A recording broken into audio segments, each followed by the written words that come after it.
ailəsində gözdaxili təzyiqi olan insanlar risk qrupundadır. Bəzən korluğa belə gətirib çıxara bilir. Hansı linzalardan istifadə etmək olar?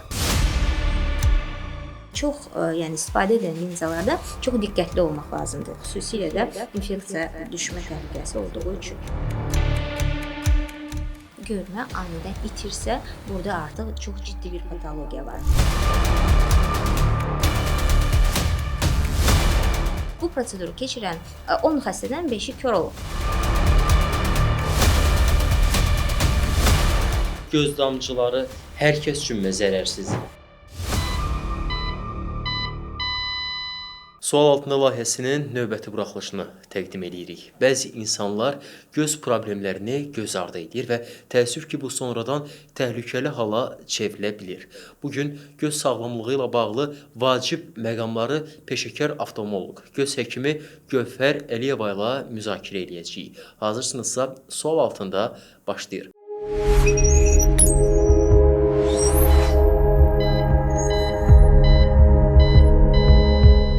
Gövhər xanım, xoş gəlmisiniz.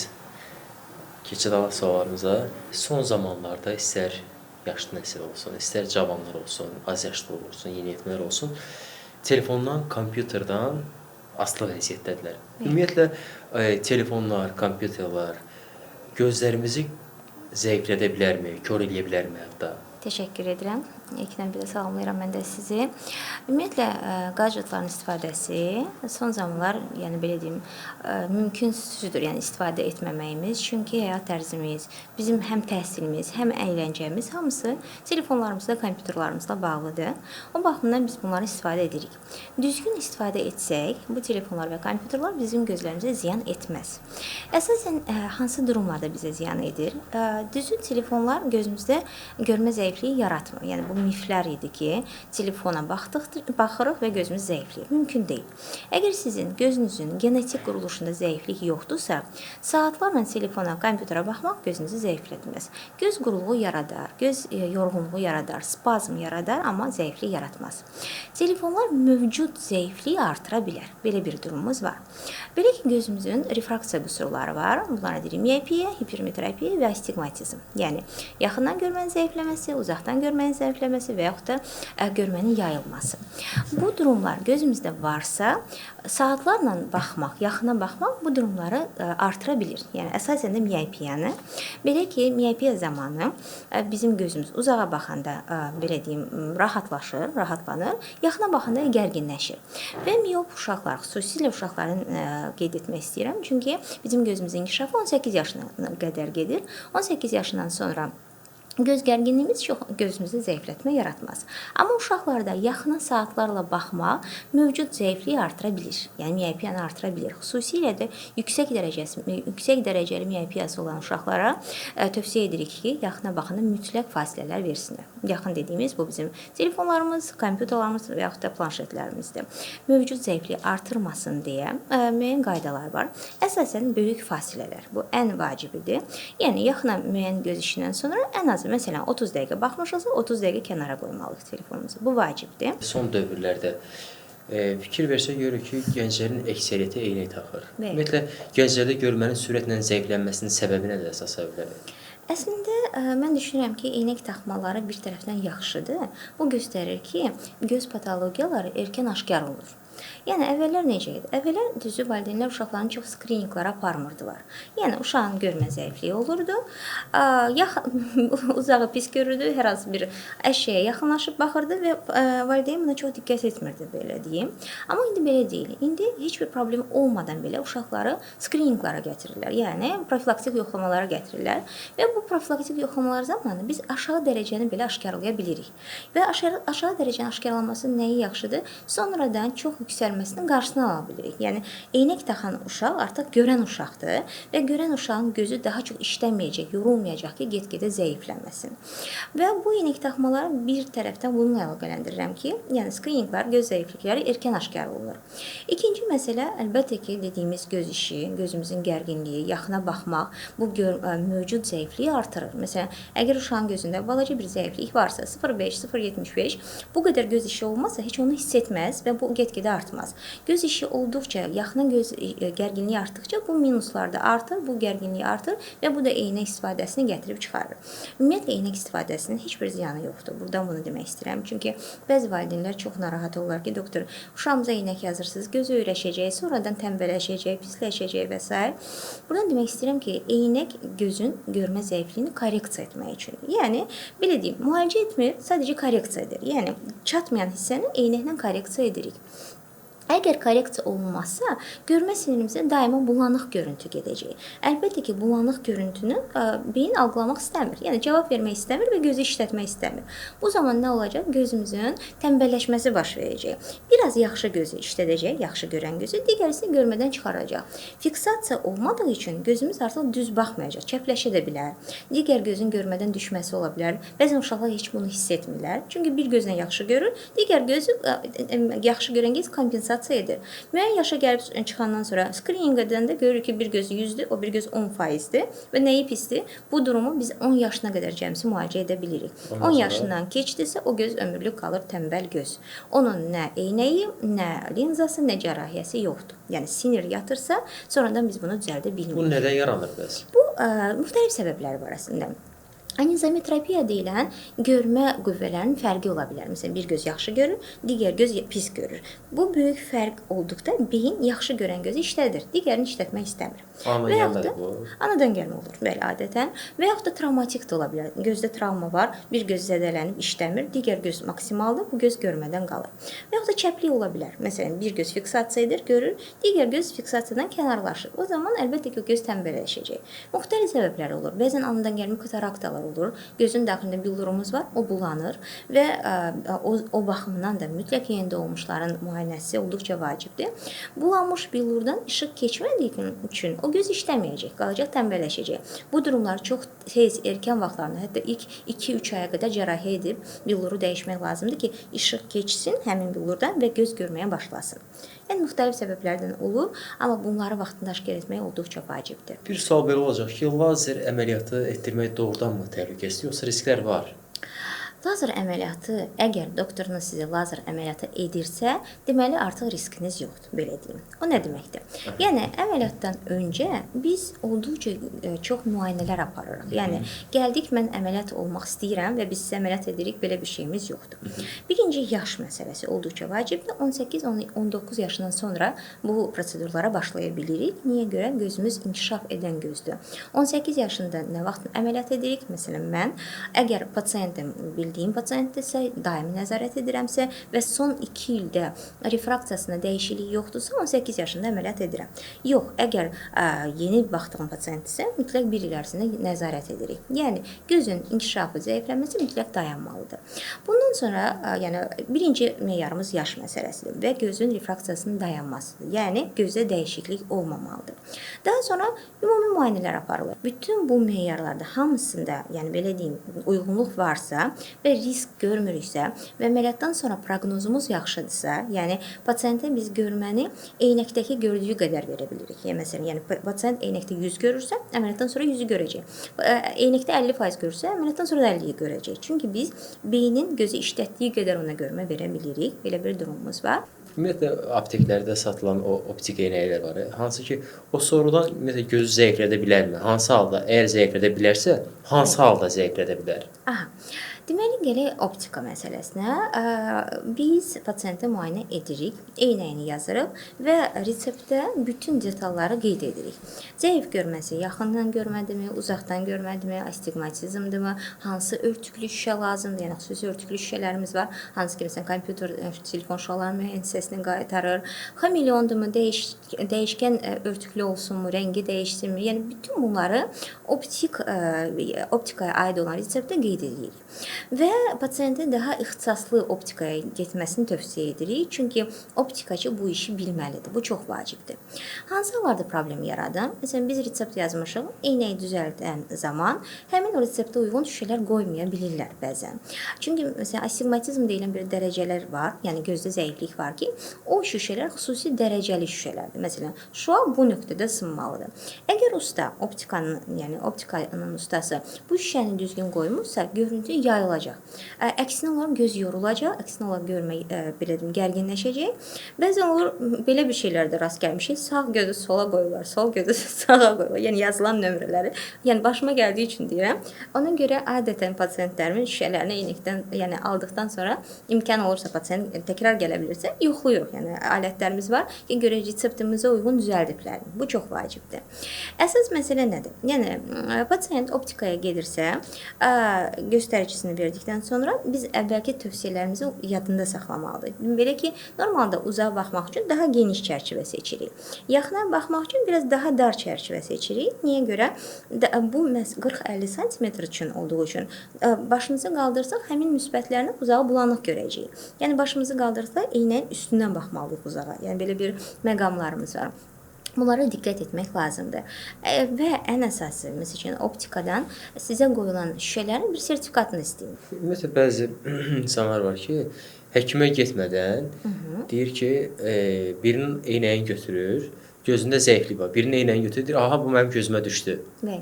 Olur. Yəni onun rahatlığına taxa bilərmi, yoxsa mütləq həkimə müraciət eləməlidir? Bu hallar adətən yaxın görmə zəifliyindən olur. Çünki belə deyim, yaxın nömrələrimiz bizim standart, demək olar ki, standarta yaxın olaraq dəyişir. 40-da müsbət 1-dir, 40 yaşımızda, 50 yaşımızda müsbət 2-dir, 60 yaşımızda müsbət 3-dür. Yəni belə aralıqdan dəyişir. Adətən bu yaşda insanlar bir-birinin eynəyini taxıb düşünə bilərlər ki, o görmə bizə düşür. Çünki həmin nömrə eyni dərəcədə böyüdür, belə deyim. Tutaq ki, 40 yaşında insandır və yaxud da 45 yaşında insandır. Uzaqda problemi yoxdursa, yaxında 1-1,5-a qədər ortalama plus müsbət nömrəsi olacaq. Və bu eynəyi taxdıqda bir başqasının görüntünü alacaq. Amma burada durum necədir? Bizim bəbəklər arası məsafəmiz var. O individualdır, yəni mərkəz. Resept yazanda bunu mütləq yoxlayıb və yazırıq və sizə hazır eynək yox, sizin gözlərinizə uyğun eynək düzəldib verirlər. Yəni başqasının eynəyi sizə komfort verməyəcək. Görmə verə bilər mütləq yaxın nömrələrdə, amma komfort verməyəcək. Gözünüz tez yorulacaq. İstənilən halda başqasının eynəyi taxmaq məsləhət deyil. Göz ağrısı, baş ağrısı, astenopik ağrılar, diskomfort verə bilər. Bəs uşaqların necə görmə zəifliyi vaxtında aşkarlanmasa, bu sonradan yəni geri dönüş mümkünsü ola bilərmi? Uşaqlarımızla bağlı çox diqqətli olmağınızı istəyərdim. Valideynlərə demək istəyirəm ki, bu durum bəzi hallarda geri dönməz ola bilir. Biz danışmağa başlayanda amblyopia, göz tənbəlliyi deyən bir mövzu haqqında danışdıq. Amblyopia həmin bir gözün digərinə geri qalmasıdır. Bu hallar mütləq və mütləq aşağı yaşlarda 5-6 yaşında aşkar olunmalıdır. Yəni gözdə görmə fərqinin olması. Çünki bu durumu ancaq 10 yaşına qədər müalicə edirik. Bəs müalicə olunmasa hansı fəsadlar yarana bilər? Dediyim kimi, bax, müalicə olmasa göz tənbəlliyi qalıcı ola bilər. Gözdə çəplik yarana bilər. Göz baxmadığı üçün, tam görmədiyi üçün göz qaçacaq. Ən əsası, belə uşaqlar adətən həm ümumi cəmiyyətdə də geri qalırlar. Körpələrimizə qarşı çox diqqətli olmalıyıq. Rutin müayinələrimiz yenə də olmuşlarda 3 ayında, 6 ayında, 3 yaşında və 6 yaşındadır. Bu olduqca vacibdir. Əgər bu 6 yaşında məsələn görmə zəifliyi yoxdursa, bir də 10 yaşında və məsələn 18 yaşında yoxlamaq olar. Amma görmə zəifliyi aşkar olunursa, 6 aydan bir daha 18 yaşına kimi müayinə edirik mütləq sürətdə. Ümumiyyətlə hansı göz xəstəliyi var ki, ümumiyyətlə müalicəsi yoxdur da bunun, yəni? Var. Bu durumlarda çox əfsus ki, var. Əsasən bu nədir? Görmə sinirinin atrofiyaları. Yəni bizim gözümüzün 3 qışası var. Ön qışası, orta qışası və arxa qışası. Arxa qışada torlu qışamızdır və əsas bizim bütün görməmiz sırf arxadakı damarlar, sinirlərdən asılıdır. Əgər hər hansı bir patologiyadan travma ola bilər, gözdaxili təzyiqin yüksəlməsi və nəzarətsiz qlaukoma xəstəliyi ola bilər, şəkərli diabetin gözə təsiri, hipertenziyanın gözə təsiri və s. nəticəsində görmə sinirimiz atrofiya gedir. Yəni sinirimiz el dilində desək quruyur, belə deyim. O zaman artıq bu geri dönməz haldır və bunun dünyanın heç bir ölkəsində müalicəsi yoxdur. Bəs göz damcıları, məsəl üçün gözümüz ağrıyır, Bəli. Məsləhət alırıq, deyir ki, hə, göz damcısı dök. Elə evdən də belə Bəli. kim elə gəldi, deyir ki, hə, göz damcısı dök, gözün Bəli. ağrıyır falan filan. Ümumiyyətlə bu göz damcıları hər kəs üçünmü zərərsizdir? Yəni hər kəs bundan rahatlıqla götürüb, yəni gözüm ağrıyan kimi hə, bundan istifadə edeyim. Olarmı? Doğrudurmu ümumiyyətlə? Həkim müayinəsi olmadan ancaq istifadə edə biləcəyimiz damlalar süni göz yaşı damlalarıdır. Yəni göz yaşımızın əvəz edicisi. Onları belə uzun müddət düzənsiz istifadə etmək olmaz. Çünki nə qədər konservantsız olsalar da, yəni normalda bizim indiki damlalarımız konservantsız buraxılır. Yenə də o flakonda o damlanın uzun müddətli qalması üçün orada bir müəyyən konservantlar var. Və bu konservantlar gözümüzə uzun müddət istifadə etdikdə allergik reaksiyalar verə bilir. Yəni ən ziyansız hesab etdiyimiz damlanın özünün də belə ziyanı ola bilər. Belə bir durumumuz var. Sonra digər daha ciddi məsələlər var. Məsələn, bəzi damlaların tərkibində steroidlər var, hormonlar var. Bu hormonlar gözü tez rahatladır, qızartını götürür, qaşınmanı götürür, tökən kimi əladır və bəzən pasientlər rahatladır deyə gözü uzun müddət düzənsiz istifadə edirlər. Onlar nə edə bilir? Hormonların ən qorxduğumuz yanı gözdaxili təzyiqin qaldırılmasıdır. Yəni pasient bilmədən damlasını tökür, bir müddətdən sonra heç bilmədən də gözdaxili təzyiqi qalxır və hətta qlaukoma, el arasında qara su dediyimiz bir xəstəliyə gətirə bilir. Sonda körlüklə belə nəticələnə bilir o dərəcədə. Və yaxud da həmin steroidlər, həmin hormonlar gözün daxilindəki şəffaf billurumuzu bulandıra bilir. Yəni belə bir əks effekti var. Uzun müddət tökülürsə billurumuz bulanır və kataraktamız yaranır. Hansı halda ümumiyyətlə göz korluğa doğru gedə bilər? Hansı vərdiş insanı korluğa doğru apara Bəli, bilər? əsasən orqanizmə yanaşı xəstəliklər varsa, məsələn, diabet, şəkərli diabeti var pasientə və şəkərli diabet əgər nəzarətdə deyilsə o xəstənin özü, gözümüzün arxasına bir diabetik retinopatiya deyilən xəstəlik yarada bilir. Bu da nə edir? Bu zaman gözün arxasında olan damarlar köpşəkləşir və qan sızmalar verir. Bu qan sızmalar artdıqca görmə sinirinin altına toplayır, onu qaldırır və qopardıb körluğa gətirib çıxara bilir. Yəni düşünürük ki, şəkərli diabet ümumi xəstəlikdir, amma gözdə belə bir fəsad yarada bilir. Və yaxud da ümumi təzyiqin çox oynaması. Yəni gözdə bəzən olur ki, görə bilərsiniz. Bəzən insanlarda çox böyük bir qan sızmalar olur gözün ön hissəsində. Əslində gözün ön hissəsində olursa bu bizi çox qorxutmur. Deməli, ümumi təzyiq qalxıb düşüb gözün ön hissəsindəki damarı partladı. O zaman bir neçə damla ilə bunu həll edə bilirik. Amma bu durum gözün arxasında da ola bilər. Yəni gözün toruq hissəsində baş verirsə daha böyük fəsaddır və dediyim kimi retinada qopmalara, traksiyalara, müxtəlif vəziyyətlər gətirib çıxara bilər ki, sonda körluğa gətirib çıxara bilər. Və ən əsası, körluğun əsas səbəblərindən biri gözdaxili təzyiqdir. Buna qlaukoma deyirik. Düzdür, qlaukoma bizim ən çətin idarə etdiyimiz xəstəlikdir. Çünki səbəbi tam bəlli olmaz. Yəni gözdaxili təzyiqin qalxmasının bir sıra faktorlar var. Bəzən heç bir faktor olmadan belə bir genetik meyilliklə bizim gözdaxili təzyiqimiz qalxa bilər və biz müalicə etsək belə müalicəyə tabe olmaya bilər. Amma düzənli müalicə olunursa və nəzarətdə olunursa, çünki bizim bir neçə damla kombinasiyalarımız var. Bu kömək etmirsə onu keçirik, o kömək etmirsə digərini keçirik. Bəzən üçünü eyni vaxtda istifadə edirik. Bəzən bunlar da kömək etmirik, cərrahi edirik. Yəni istənilən halda bu təzyiq məsələsini boş buraxmaq olmaz. Yəni bəzən təzyiq damlalarını yazırıq və deyirik ömürlükdür. Nəzarətdə olacaqsınız, amma ömürlük bu damlanı tökəcəksiniz. Yəni bax belə bir durumlarımız olur. Yəni o baxımdan əsasən gözdaxili təzyiq ailəsində gözdaxili təzyiq olan insanlar risk qrupundadır. Heç bir narahatçılığı olmasa belə ildə bir dəfə göz müayinəsinə rutin keçsinlər. Görmə qəfil zəifləyirsə, bu hansı ölümcül xəstəliklərin əlaməti ola bilər? Beyin insultu zamanı bu görmənin kəskin bir tərəfli və iki tərəfli itməsinə gətirib çıxara bilər. Daha sonra ölümcül xəstəliklərdən, yəni şişlər, yəni beyin daxili şişlər, bəzən düzdür, onlar adətən birdən görmə sinirinə təzyiq etmir, amma nadir hallarda elə bir hallarda olur ki, gözün belə deyim, görmə sinirinin getdiyi yollar var beyində. Həmin hissədə əgər lokasiya edirsə həmin şişlər, o zaman görməni anidən itirə bilir. Belə bir hallar var. Sonra məsələn qan dövranı ilə əlaqəli, məsələn ürək damar xəstəliklərdə, çünki bizim ümumi gözümüzün də qan dövranı ümumi qan dövranına əlaqəlidir və hardasa bir embol, belə deyim, bir tutulma, tıxanıqlıq olarsa arteriyanı tıxaya bilər və bu da görmənin anidən itməsinə səbəb ola bilər və bu da yəni bir ürək damar sistemində ciddi bir problemin olduğunun göstəricisidir. Yəni əsas bunlar. Göz ağrısını adi sayıb gecikdirənlər müalicəsində hansı təhlükələ üzləşə bilər? Deməli, gözümüzə hər hansı bir yağ cisim düşübsə məsələ. Çünki gözümüzə yağ cisim düşdükdə gözümüzün buynuz qışasını görən hissəsini başlayır qıcıqlandırmağa. Bu da ağrı verə bilər.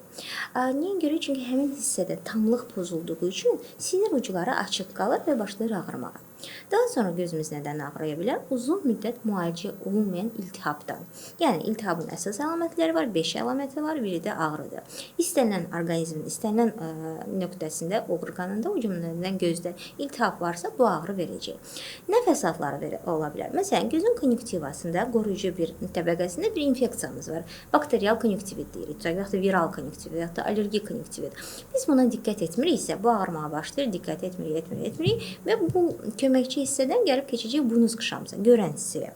Və bu hissəyə keçəndən sonra artıq görmə problemləri yaranacaq. Çünki orada keratitlər yaranır, çapıqlar, xoralar, hətta buynuz qışanın deşilməsinə qədər gətirib çıxara bilər. Yəni adi bir infeksion proses, hansı ki, məsələn, ilk əvvəl bir damla ilə 3 günə müalicə oluna bilərdi.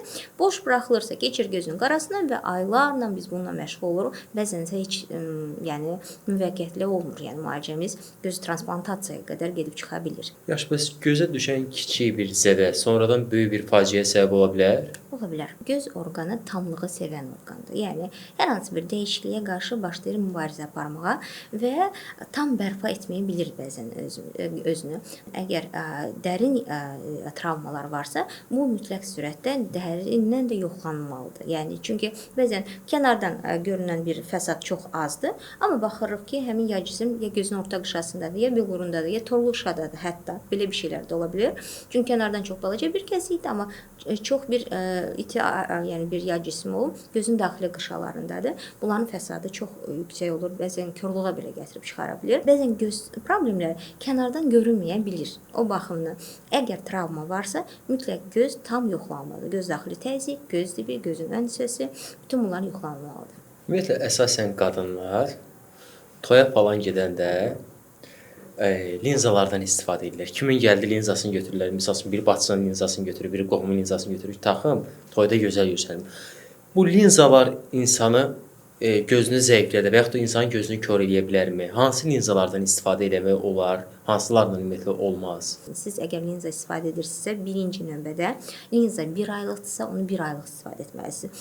Məni narahat etmir, 2 ay, 3 ay istifadə etmək olmaz. Çünki istifadə etdikcə linzalarda xüsusi bir oksigen keçiriciliyi var və o get-gedə azalır. Oksigen keçiriciliyi azaldığı üçün gözünüz həm infeksiyaya qarşı daha davamsız olur, həm də daha çox quruyur. Əgər siz 1 ay ərzində bir dəfə də linzanı istifadə edirsinizsə, hər gün yenə suyunu dəyişməlisiniz. Çox, yəni istifadə edən linzalarda çox diqqətli olmaq lazımdır. Xüsusilə də infeksiya düşmə təhlükəsi olduğu üçün. Kosmetik məsələlər. Kosmetik məsələlər necədir? Linzalar, orada da eyni məsələlər. Linzalar xüsusi konteynerlarda və xüsusi mayelərdə saxlanmalıdır. Adətən kosmetik linzalarda bunlara çox riayət etmirlər. Çünki bu görmək üçün deyil də, belə deyim, gözəllik üçündür. Amma mütləq surətdə individual olmalıdır. Yəni sizin linzanızı başqası istifadə etməli deyil. Çünki hər bir insanın bütün mikroflorası olduğu üçün gözünün də öz mikroflorası var və belə deyim, sizin linzanız başqasına bir iltihab yarada bilər. Yəni bu olduqca vacibdir. Linzaların istifadəsi ən yaxşı keyfiyyətli linzalar belə 6-8 saatdan artıq məsləhət görmürük. Çünki kosmetik linzalar optik linzalara nisbətən oksigen keçiriciliyi daha azdır. Çünki rənglənib bu linzanın üstü. Rəngləndiyi üçün oksigen keçiriciliyi ümumiyyətlə yoxdur. Demək olar, çox azdır, yəni belə deyim. Və bu da gözdə quruluq yaradacaq. Və belə bir məsələlər var. Yəni linzalarla bağlı ən qorxduğumuz infeksiya prosesləri, yəni infeksion proseslərdir. Mütləq əlinizi yumalısınız. Linzanı taxmamışdan əvvəl nəmləndirici damlalar istifadə edilirsə çox yaxşı olar. Çünki quru gözün üzərindən qoyduqda daha çox diskomfort verəcək. Damlanı tökdük, linzamızı qoyduq. Gəldik, yenə əlimizi yuduq, linzamızı çıxartdıq, linza mayesini dəyişdik, damlamızı tökdük. Yəni bu olduqca vacibdir. Yəni belə deyim, kosmetik linzalar istifadəsi zamanında çox diqqətli olmaq lazımdır. Nə problem yarana bilər? Gözdə keratit, gözün iltihabı, gözdə quruluq, bunlar yarana bilər. Yaxşı, o linzanı, o kosmetik linzanı taxıb yatmaq olarmı? Ümumiyyətlə linzalar taxıb yatmaq olmaz. Ümumiyyətlə. Çünki baxın, linza dediyim kimi bizim gözümüz diffuziya yolu ilə havadan maye alır, nəfəs alır belə deyək. Və biz bunun üstünə bir qapaq qoyuruq da belə deyim. Gözlərimizə qapaq qoyuruq və bu havanı gözümüzdən alırıq, azaldırıq. Bu əlbəttə ki, diskomfort verəcək. Gözdə quruluq yaradacaq və iltihabi proseslərin, yəni bir durğunluq olduğu üçün iltihabi prosesləri artıra biləcək. Sonra bəzən biz bilmədən gecə gözümüzü ovxalaya bilirik. Yəni bunu heç kim garanti təsirli deyil ki, mən gecə yatanda gözümüzü oxalamayacağam. Həmin zaman həmin linza gözümüzü cıza bilər. Buynuz qışanı istərsəniz bir belə deyək, xüsusi materialdan olan bir linzadır və buynuz qışamızı cızıb orada defekt əmələ gətirə bilər. Yəni iltihab yarada bilər və səhər artıq gözünüzü aça bilməyəcəksiniz o zaman. Çünki orada bir cızıq əmələ gəlirsə hətta o həmin hissədə sinir ucluğu açıqdır və biz dayanmadan gözümüzdən su axacaq. Belə bir durumumuz olacaq. O baxımdan qətiyyən linzada yatmaq olmaz. Bəzən linzada yatmanda linzaları qatlanır, göz qapaqlarını keçir. Yəni biz onu artıq səhərsi həkim tərəfindən çıxarılır. Pasient onu tapa bilmir sadəcə olaraq. Belə bir şeylər də olur. Hansı əlamətlər göz xəstəliklərinin gizli başladığını göstərir? Gözünüzdə qızartı görürsə, bu hər hansı bir səbəbdən sulanırsa, ağrıyırsa, daha sonra batma hissi varsa, bu da vacibdir. Bəzən olur ki, pasient deyir ki, gözümün içində nəsə qalıb elə bir, nəsə batır, ya cism hissi var. Bax, bunlar hamısı gözdə olan hər hansı bir patologiyanın göstəriciləridir. Görmənin bulanıqlaşması, bəzi insanlar səhər yaxşı görür, axşam pis görür. Deməli, burada bir səbəb var. Bəs baş ağrılarının səbəbi necəsində göz problemləri ola bilər? Ola bilər. Görmə zəifliyi zamanı biz gözü korreksiya etmiriksə, o zaman başlayır göz yorulmağa və ağrılar verir. Bu həm gicgah nahiyəsində asinapik ağrılar deyilir. Həm yəni belə pasient bunu baş ağrıları kimi hiss edir. Çünki nədəndir? Göz dəqiq görə bilmir və daima işləyir, gərgin işləyir və akkomodasiya spazmı deyilən bir göz yorğunluğuna gətirib çıxara bilir.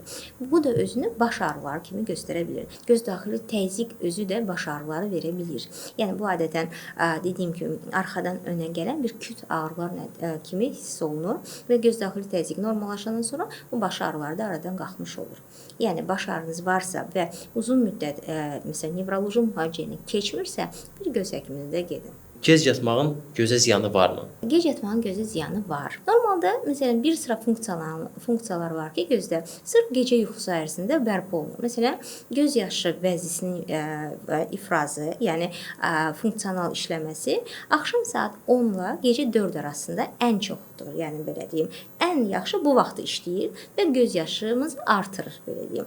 Əgər biz bu saatlarda yatmırıqsa, bu vəzi işləyə bilmir normal və quruluq səhər yuxudan duranda bizim quruluğumuz daha çox olur, bulanmamız daha çox olur. Belə bir məsələmiz var. Biz pasientlərə nə məsləhət görürük? Yaxşı yatmaq, ilk növbədə deyir, 7-8 saat düzənli yuxunuz olsun. Havada olmaq, hipoksiya olması, daha sonra bol su içmək olduqca vacibdir. Yəni göz quruluğunun əsas yəni aradan qaldırması üçün orqanizmdə yaxşı suyumuz olmalı və göz işi zamanı fasilələr. Yəni telefonlar, kompüterlər, qadjetlər fasilələrlə baxılmalıdır. Hansı simptom varsa dərhal göz həkiminə müraciət etmək lazımdır? Çox yaxşı sualdır. Əsasən birinci görmənin anidən itməsi. Çox vacibdir. Yəni görmə anidən itirsə, burada artıq çox ciddi bir patologiya var. Gözün önündə işıq çaxmaları varsa, işıq çaxmaları adətən yəni bizim torlu qışada, gözün arxa qışasında olan bir patologiyayla əlaqəli ola bilər. Daha sonra gözün uzun müddət bulanıqlaşması, yəni belə deyim, bir neçə saat bulanıqlaşır, ondan sonra bərpa olunur. Deməli burada bir problem var. Sonra gözün önündə uçan və davamlı artan nöqtələrin olması. Yəni biz davamlı artan qara nöqtələr və yaxud da nöqtə şəklində olmaya da bilər. Yəni uçan bir cisimlər görürüksə, bu da artıq gözün belə deyim davamlı və tam müayinəsinin lazım olduğunu göstərəcək. Gözə xeyri olan məhsullar və ya qidalar hansılardır? Deməli, gözlərimizin əsasən tərkibində A, Y vitamini olan belə deyim, qidalar olduqca vacibdir. Kök, kələm, alma, bolqar bibəri. Yəni bunlar düzü zəifliyi aradan qaldırmaz. Amma bu qidalar ən azından görmənin keyfiyyətini artıra bilir. Ümumiyyətlə son zamanlarda bir trend çıxıb. Aha. Belə göz rəngi dəyişmək. Blogerlər, məşhurlar görür ki, gözlərinin rəngini dəyişir. Məsələn, qəhvəyi rəng göz, baxsan ki, əməliyyatla gözün rəngi mavi elədir və yaxud yaşıl elədir. Bu əməliyyatın hər hansısa bir ziyanı varmı? Ümumiyyətlə, bu əməliyyatı hər kəs etdirə bilərmi? Bu əməliyyat hər hansısa bir halda insanı kör eləyə bilərmi? Düzü indiki olunan bir prosedurların da hər hansı bir ziyanı və yaxud da faydası heç kim tərəfindən hələ aydınlaşdırılmamışdır. Biz adətən riski deyə bilirik ki, məsələn, gözün daxilindəki maye dövranını poza bilər. Göz daxili təzyiq əmələ gətirə bilər. Yəni hər hansı bir fəsad yarada bilər. Daha sonra bu əməliyyat olmuş pasientləri sonradan əgər katarakta, bildur əməliyyatlarında biraz çətinliklər yaranır. Belə bir şeylər ola bilər. Amma hələlik dəqiq bir məlumat yoxdur ki, bu prosedur sizə bu qədər ziyan edə bilər. O baxımdan bilmədiyimiz şey haqqında dəqiq bir şey deyə bilmirik. Qeyd edə biləcəyiniz ümumiyyətlə xüsusi başqa bir nüanslar var? Tövsiyələriniz? Bəli, əsas tövsiyələrim nədir? Birincisi, ən əsası valideynlər. Yəni mənim ən ağrılı yerim budur ki, uşaqlarımıza qarşı diqqətli olmalıyıq. Yəni bu çox vacibdir. Uşağınızın gözü, görməsi onun gələcəyi üçün çox vacibdir və demək olar ki, onun gələcək həyatının təməli onun yaxşı görməsindən qoyulur. Rutin müayinələr çox vacibdir. Çünki uşaqlarımız uzun müddət görmələrin fərqində olmurlar. Yəni bulanıq görürlər, amma düşünürlər ki, dünya elə bundan ibarətdir. Yəni bu belə olmalıdır. Eynəyi taxandan sonra başa düşürlər, bu dünya belə deyilmiş də. Yəni görüntü belə deyilmiş. Yəni daha yaşlı insanlarda nə məsləhət görmək istəyərdim? Əgər sizin orqanizminizdə yanaşı bir xəstəliklər varsa, məsələn, ümumi təzyiqiniz yüksəkdirsə, şəkərli diabetdən əziyyət çəkirsinizsə, hər hansı bir endokrin patologiyalarınız varsa, bunlar çox əfsus ki, çox hallarda gözümüzə də bir ağırlaşma verə bilir. Yəni bu pasientlər mütləq ildə bir dəfə göz müayinəsindən keçirməlidirlər. Heç bir problem hiss etməsələr belə, çünki bəzən bu xəstəliklər gözə ağırlaşma verəndə artıq biz o zaman aşkarlayırıq ki, o zaman biz heç bir müalicə də eləyə bilmirik. Yəni belə bir durumları olur. Saatlardan yaxına baxmayın. Və bu olduqca vacibdir ki, göz dincəlməlidir ki, görmənin keyfiyyəti yaxşı olsun. Çox sağ olun ətraflı məlumat üçün. Xoş oldu sizinlə həmsöhbət olmaq. Təşəkkür Gəldiyiniz üçün, təklifimizi qəbul etdiyiniz üçün. Təşəkkürlər. Minnətdaram. Sağ olun. Uğurlar işlərinizdə. Çox sağ olun. Ümidvaram ki, bu buraxılış ürəyinizcə oldu. Biz isə çalışırıq ki, sağlamlıqla bağlı vacib məqamları ən dolğun şəkildə siz izləyicilərin diqqətinə çatdıraq. Videonu bəyənməyi, kanala abunə olmağı və şərh bölməsində fikirlərinizi bölüşməyi unutmayın. Sağ olun, salamat qalın.